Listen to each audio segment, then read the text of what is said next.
khususnya di birokrasi pemerintah. Oleh karenanya kegiatan ini adalah kegiatan Bapak Matur yang mana background beliau adalah aktivis tulen ya, yang berasal dari Kabupaten Bangkalan, dan pada tahun 2019 beliau menjadi anggota DPRD Provinsi Jawa Timur periode 2019-2024. Namun pada kontestasi politik kemarin beliau gugur di perjalanan, jadi nyawanya hanya tinggal 3 bulan lagi sudah paripurna ya. Semoga diberikan kesehatan dan keikhlasan beliau, senantiasa tetap bisa membimbing anak muda untuk tetap kritis terhadap kebijakan yang memang kebijakan ini gampang dimainkan oleh oknum-oknum pejabat yang tidak bertanggung jawab. Salam pergerakan! Salam pergerakan! Kawan-kawan sekalian yang saya hormati, tidak banyak karena hanya sambutan, nanti berkenaan dengan peran NGO dan mahasiswa dalam pemberantasan korupsi di Madura mungkin disampaikan oleh pemateri yang sudah handal sekaligus juga lawyer ya di bidang tindak pidana maupun pidana dan perdata, sangat memahami beliaunya. Senior saya juga mantan Kota Cabang PRI Kabupaten Pamekasan. Selanjutnya tidak banyak yang kami sampaikan, hanya kepada seluruh NGO dan juga organisasi kemahasiswaan, kita kalau melihat berita-berita hari ini ya berkaitan dengan tindak pidana korupsi sangat banyak sekali.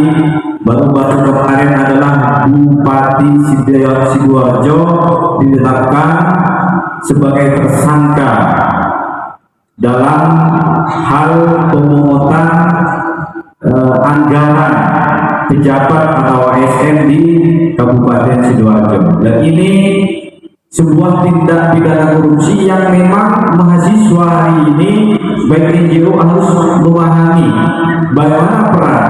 Semakin kita bahasanya Kak Fatur Husaini tadi, semakin kita dibebaskan oleh negara, undang-undang menyampaikan pendapat di muka umum sudah ada, maka semakin kritislah mahasiswa maupun NGO dalam menyikapi persoalan korupsi yang ada di Indonesia ini. Tapi kenyataannya kami amati hanya LSM taktis yang bisa menyuarakan hal itu, namun organisasi kemahasiswaan yang backgroundnya adalah untuk mengkritisi kebijakan pemerintah secara sungguh-sungguh ini tidak ada. Oleh karena itu semangat dari ini kami meminta kepada dan memohon kepada semua organisasi mahasiswaan ekstra maupun intra kampus harus bangkit dan bersuara untuk mengkritisi koruptor yang ada di Indonesia ini. Karena tanpa adanya kalian, yakinlah koruptor semakin merajalela.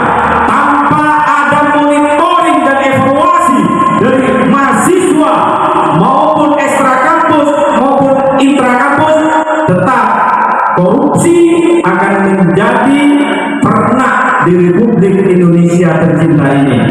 Dan saya bersumpah apabila saya suatu saat menjabat sebagai pejabat pemerintah melakukan hal-hal yang korupsi, semoga saya tidak jadi nyalon apapun di Republik ini. Ini adalah komitmen besar kita.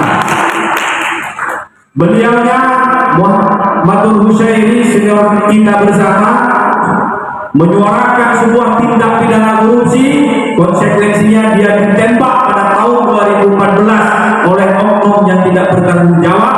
Sampai sekarang perutnya masih, kalau mengunyah makanan tidak terlalu banyak beliaunya itu, hanya perutnya dijahit ya, dan dia mungkin kapasitas perutnya tidak seperti kalian yang ada di depan ini.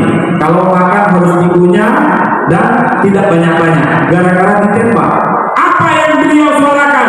Tindak pidana korupsi, konsekuensinya adalah nyawa saudara-saudara sekalian. Ketika hari ini mahasiswa diam, takut bersuara, mulutnya dibuka oleh pemerintah dan takut terhadap orang seperti itu, maka yakinlah Indonesia ke depan tidak akan jaya. Siapapun pemimpin negaranya, kalau mahasiswa, NGO menyuarakan kebenaran, terutama di bidang tindak pidana korupsi. Saya sendiri juga pernah dihukum, sahabat-sahabat sekalian. Pada tahun 2023 kemarin bulan 4 menyuarakan tindak pidana korupsi. 2 bulan 15 hari saya mengendap hukuman di Polrestabes Surabaya, dan bahkan saya dipindah di Medaeng 15 hari di sana gara-gara menyuarakan tindak pidana korupsi. Difitnah kemana-mana, Musbik in the gang, mendapatkan hal ini, mendapatkan hal ini. Itu omong kosong, saudara-saudara. Kalau mau jadi aktivis jangan tanggung-tanggung, siap dibakar tenaga dan nyawa untuk membela kebenaran di Republik Indonesia ini, saudara-saudara sekalian. Baik, itu saja mungkin yang bisa kami sampaikan.